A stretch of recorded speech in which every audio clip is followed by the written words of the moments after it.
am going to demonstrate the Tunisian purl stitch in this video. The Tunisian purl stitch resembles that of the purl stitch in knitting, and what I like about this pattern is it has a somewhat reversible look to it. The purl stitch is not as tight as the knit stitch, so you won't have as much problem with curling. If you'd like to follow along with the video, you can grab some yarn and a Tunisian crochet hook. Begin the demonstration with the standard Tunisian crochet foundation row.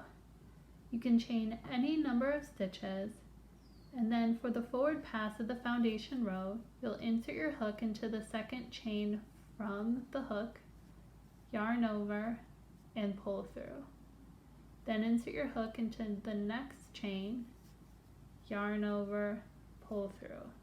Insert your hook into the next chain, yarn over, pull through. Continue that pattern down your starting chain until no chains remain and you have the same number of loops on your hook as the number of chains you started with. Then we'll do the standard Tunisian crochet return pass for the foundation row and for our pattern. We'll yarn over and pull through one loop, then yarn over and pull through two loops,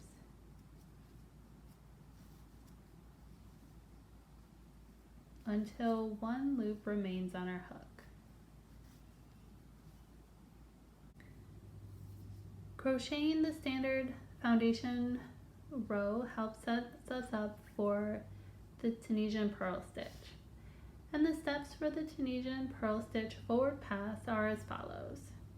First, we bring the yarn in front of our work, insert our hook from left to right behind the next front vertical bar, yarn over, pull through. Bring the yarn to the front of our work, insert our hook from left to right behind the vertical bar of the next stitch, yarn over, pull through. Bring our yarn in front, insert our hook from left to right behind the vertical bar of the next stitch, yarn over, pull through. I find when I yarn over with the Tunisian purl stitch, I end up going in the opposite direction of when I normally yarn over. And you may find the same to be true as you work the Tunisian purl stitch down.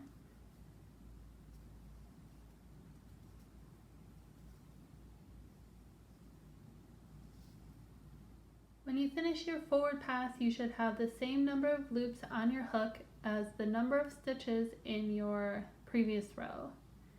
And we are going to do the standard Tunisian crochet return pass. Yarning over, pulling through one loop, yarning over, pulling through two loops until one loop remains on your hook. I'll demonstrate another row of the Tunisian purl stitch. Bringing the yarn in front, inserting the hook behind the vertical bar of the next stitch, yarning over, pulling up a loop. Bringing the yarn in front, inserting the hook behind the next vertical bar, yarning over, pulling up a loop. Once more, bringing my yarn in front, inserting my hook behind the next vertical bar, yarning over, pulling up a loop. Those are the 4 steps of the Tunisian purl stitch forward pass. Continuing those 4 steps down the row. And the standard Tunisian crochet return pass, yarning over, pulling through one loop, yarning over, pulling through 2 loops, repeatedly until one loop remains on the hook.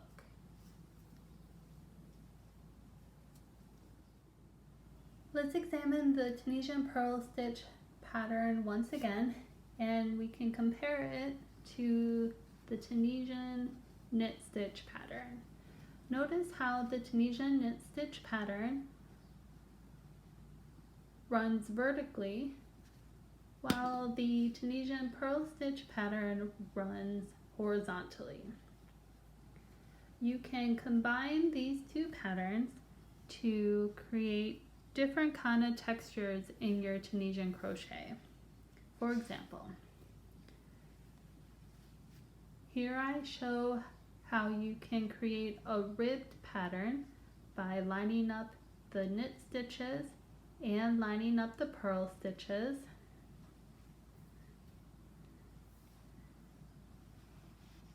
Or you can offset the knit and the purl stitches to create a basket weave pattern.